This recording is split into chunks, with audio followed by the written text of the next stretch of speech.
उमर अब्दुल्ला पर बड़ा हमला, चुनावी वादों से भटकने का आरोप लगाया। उन्होंने सीएम उमर को पद छोड़ने तक की बात कह दी और इसके अलावा उन्होंने ये भी कहा कि माफी मांगनी चाहिए। ये आप सुन रहे हैं किस तरीके से ये जो विवाद है वो और बढ़ता चला जा रहा है। इससे पहले मुख्यमंत्री का भी बयान सामने आया था आगा रोहल्ला को लेकर, उसके बाद से ही लग रहा था कि सब कुछ ठीक नहीं है। और आगा रोहल्ला को लेकर इससे पहले सुरेंद्र चौधरी डिप्टी सीएम की ओर से भी सवालात उठाए गए थे। और अब आप देखें कि किस तरीके से आगा रोहल्ला पर ये एक और विवादित मामला सामने आ रहा है, जिसमें वो मुख्यमंत्री उमर अब्दुल्ला पर आरोप लगा रहे हैं कि जो भी वादे किए गए थे, चुनावी वादे थे, वो मुख्यमंत्री उमर अब्दुल्ला की ओर से पूरे नहीं किए गए हैं। सीएम उमर को माफी मांगनी चाहिए, उन्हें अपना पद छोड़ देना चाहिए। आगा रोहल्ला का मुख्यमंत्री उमर अब्दुल्ला पर ये बड़ा हमला। हालांकि इससे पहले मुख्यमंत्री उमर अब्दुल्ला की ओर से भी साफ तौर पर कहा गया था कि मैं उनसे यही कहना चाहूंगा कि मीडिया में जाकर बातचीत ना करके अगर कोई मसला है तो वो कमरे में बात की जाए, बंद कमरे में बातचीत की जाए, जिससे कि बातचीत मेरे और उनके बीच में ही रहे। और अब इस पर पलटवार करते हुए आगा रोहल्ला की ओर से भी मुख्यमंत्री उमर अब्दुल्ला पर क्वेश्चन मार्क लगाया गया है, उनकी कार्यप्रणाली पर क्वेश्चन मार्क लगाया गया है और कहा गया है कि ये पर्सनल वेंडेटा का या पर्सनल मुद्दे उठाने का, सुलझाने का वक्त नहीं है। जम्मू कश्मीर एग्जिस्टेंशियल क्राइसिस से गुजर रहा है और ऐसे में जम्मू कश्मीर की जनता के लिए करने का वक्त है, क्योंकि जम्मू कश्मीर की जनता की ओर से ही हमें चुनकर यहां भेजा गया है।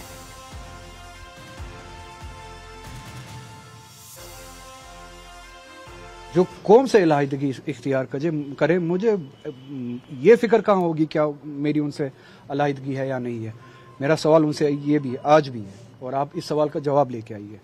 क्या जो मैं बातें करता हूँ, जो सवाल मैं करता हूँ, क्या ये नेशनल कॉन्फ्रेंस का एजेंडा नहीं है? और अगर ये नेशनल कॉन्फ्रेंस का एजेंडा है तो मैंने अलहदा रास्ता इख्तियार नहीं किया है, उन्होंने गलत रास्ता इख्तियार किया है। तो अगर किसी को अपनी जगह से दूर हटना चाहिए, उतरना चाहिए, माफी मांगनी चाहिए, वो उन्हें।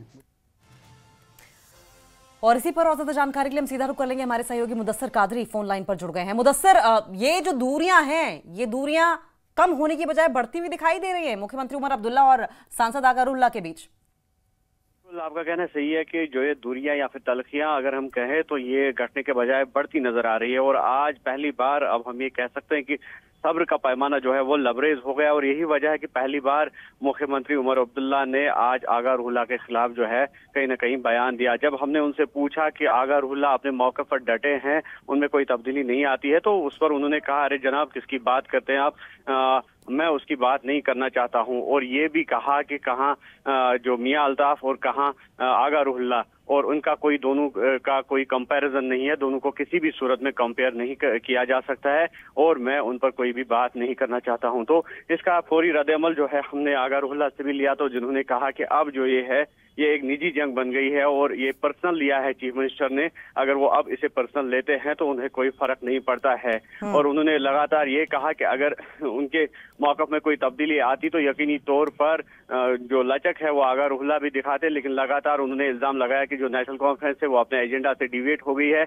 इसलिए आगा रोहल्ला के मौक़िफ़ में कोई तब्दीली नहीं आएगी। और जब हमने उनसे पूछा कि ये एक वजह बन सकती है कि वो नेशनल कॉन्फ्रेंस से जो बेस है उनकी, उस बेस से हट जाए या अलहदगी जो है वो अख्तियार कर सकते हैं या उन्हें निकाला भी जा सकता है, तो उन्होंने कहा कि उन्हें इस बात की भी कोई परवाह नहीं है कि वो नेशनल कॉन्फ्रेंस के साथ जुड़े रहेंगे या ना जुड़े रहेंगे, क्योंकि नेशनल कॉन्फ्रेंस ने पहले ही उन लोगों को जो है अलहदा छोड़ दिया है जिन लोगों से उन्होंने वोट लिए थे और उन लोगों की उम्मीदों पर नेशनल कॉन्फ्रेंस खरा नहीं उतरी है। तो इसलिए उन्हें कोई फर्क नहीं पड़ता है कि वो उन लोगों के साथ जुड़े रहेंगे या उन लोगों से अलहदा रहेंगे।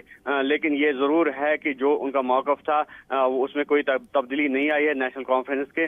और अब बजाय इसके कि ये वो सुधार लाते तो वो सीएम उमर अब्दुल्ला जो है इसको एक पर्सनल एजेंडा बना रहे हैं और माफी भी उन्हें मांगनी चाहिए। और यहाँ तक ये अल्फाज उन्होंने यूज किए कि उन्हें स्टेप डाउन हो जाना चाहिए, माफी मांगनी चाहिए, क्योंकि वो अपनी उम्मीदों पर खरा नहीं उतर सके। तो लगातार इन जो बयानात है अब ये सामने आ रहे हैं, तो ऐसा अब लग रहा है कि जो तलखियां हैं वो मजीद बढ़ रही है, जो अंदरून कार्डर है नेशनल कॉन्फ्रेंस का। हालांकि जिस तरह से अभी तक जो नेशनल कॉन्फ्रेंस के लीडरान थे वो काफी जो है गुरेज करते थे आगा रोहल्ला के खिलाफ बोलने में, लेकिन आज जब बजाते खुद नेशनल कॉन्फ्रेंस के वाइस प्रेसिडेंट जो कि चीफ मिनिस्टर भी है उमर अब्दुल्ला, तो जब उन्होंने बजाते खुद बयान दिया तो उसके फौरी बाद ऐसा अब लग रहा है कि तमाम लीडरान जो है आइंदा दिनों में अब आगा रोहल्ला के खिलाफ जो है मोर्चा खोलेंगे। और यही वजह है कि जो एमएलए अनंतनाग वेस्ट है अब्दुल मजीद लारमी, तो उन्होंने भी फौरी तौर पर जो ही सीएम उमर अब्दुल्ला का बयान आया तो उन्होंने भी एक बयान दिया जिसमें उन्होंने कहा कि आगा रुल्ला को अब इस्तीफा देना चाहिए, क्योंकि उन्होंने नेशनल कॉन्फ्रेंस की टिकट पर जो है इंतखाब लड़ा था। तो कुल मिलाकर हम ये कह सकते हैं कि तल्खियां जो है वो मजीद बढ़ रही हैं, गैप जो है वो मजीद बढ़ रहे हैं, और गैप्स को ब्रिज करने के बजाय अब ऐसा लग रहा है कि दोनों ग्रुप जो है, चाहे आगा रुल्ला की बात करेंगे या उमर अब्दुल्ला का जो ग्रुप है तो उनकी बात करेंगे, ये अब आमने सामने जो है आ गए हैं। और बहुत एक्सट्रीम्स में मुदस्सिर बयान दिए जा रहे हैं अगर रुल्ला की ओर से, जिस तरीके से कह दिया गया कि अगर कोई हटे तो अपने पद से मुख्यमंत्री हटें। ये बहुत बड़ी बात थी, माफी मांगे तो मुख्यमंत्री मांगे। दो चीजें हैं, पहली चीज ये कि जिस तरीके से मुख्यमंत्री उमर अब्दुल्ला ने कहा कि बात तो तब होती जब एक कमरे में बैठकर बात होती, आमने सामने बात होती और मीडिया तक ना जाती। क्या कोई गुंजाइश कहीं से भी बचती है आगा रुल्ला और मुख्यमंत्री उमर अब्दुल्ला के बीच में बातचीत की? और ये जो तल्खी है इसकी शुरुआत कहां से हुई? दोनों पॉइंट समझाएं मुदस्सिर।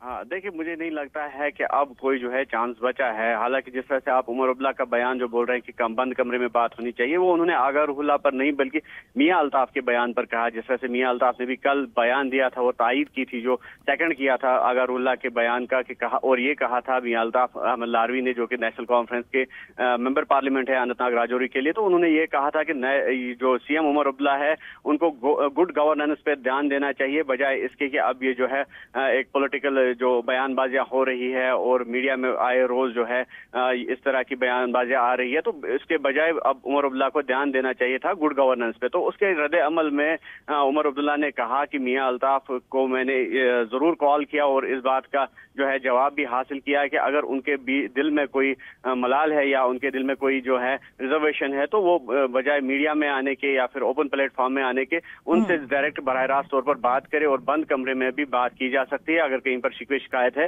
तो उनको दूर किया जा सकता है। तो उसी बात को लेकर जब उमर अब्दुल्ला को हमने आगा रुल्ला के बारे में पूछा तो उस पर उन्होंने कहा कि आगा रुल्ला और जो मियां अल्ताफ है उनका कोई कंपैरिजन नहीं है, और किसकी बात आप करते हैं।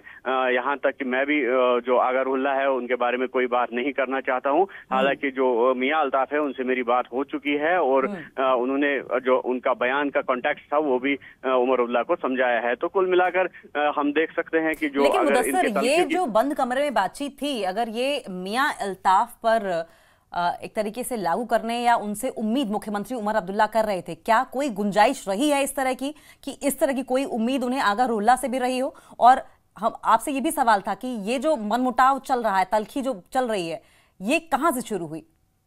देखिए, अगर आज तक की हम बात करेंगे तो आज तक शायद उमर अब्दुल्ला के दिल में या दिमाग में ये चल रहा होगा कि कहीं ना कहीं जो है वो बैठकर जो है इस बात पर आपसी सहमति से बात करेंगे, विचार विमर्श करेंगे। यही वजह थी कि जो नेशनल कॉन्फ्रेंस का कार्डर था वो डेजिस्ट करता था कुछ भी बोलने के खिलाफ जो आगा रुल्ला है। जिस तरह से सीएम ने, आपको याद होगा कि कुछ दिन कबल न्यूज़ 18 के साथ डिप्टी सीएम ने बात की थी और जिसमें उन्होंने कहा था कि मैं किसी आगा को नहीं जानता हूँ, खाली उस कैंडिडेट को जानता हूँ जो उनके कैंडिडेट बड़गाम में, खाली उस आगा को जानता हूँ। लेकिन बाद में आपने देखा कि दूसरे ही दिन यू टर्न ले लिया डिप्टी सीएम ने, और कहीं ना कहीं ये कोशिश की जा रही थी, उनके यू टर्न का भी यही मकसद था। जिस तरह से उन्होंने यू टर्न लिया अपने बयान से, तो यही था कि अगर कहीं न कहीं जो है कोई बचा है, कोई गैप जो है बिल्ड करने की, गैप ब्रिज करने के लिए कोई सुझाव अगर बचा है या कोशिश जो बची है, तो वो कोशिश जो है वो अमल में लाई जाएगी। लेकिन अब जिस तरह से आज बजाते खुद जो एक बड़ा चेहरा है पार्टी का उमर अब्दुल्ला और रियासत के यूटी के जो सीएम भी है, तो उनकी जानिब से इस तरह का बयान आगा रुल्ला के खिलाफ ओपन प्लेटफॉर्म पे इस तरह का बयान देना कि वो उनके बारे में बात नहीं करना चाहते हैं या उनका मियां अल्ताफ के साथ कोई कंपैरिजन नहीं है, इस बात को यकीनी बनाता है कि अब जो चांसेस थे वो बहुत कम है कि दोनों के बीच में सलाह मशवरा हो जाए। और अब ये बात भी है कि एक तरह से अब छूट मिलेगी जो नेशनल कॉन्फ्रेंस के निचली सतह के लीडरान है या फिर जो दीगर पार्टी के लीडरान है, तो उनको भी एक किस्म की छूट मिलेगी। वो अब मोर्चा जो है तेज करेंगे आगा रुल्ला के खिलाफ। इससे एक बात और क्लियर हो जाती है कि आगा रुल्ला, चाहे सुरेंद्र चौधरी हो चाहे उमर अब्दुल्ला हो, सतह पर जितना दिखाई दे रहा है, सतह के नीचे चीजें और ज्यादा इनके बीच में उलझी हुई हैं। बहुत बहुत शुक्रिया मुदस्सिर आपका, आप नजर बनाए रखें, आगे भी इस पर आपसे अपडेट लेते रहेंगे। रुकेंगे।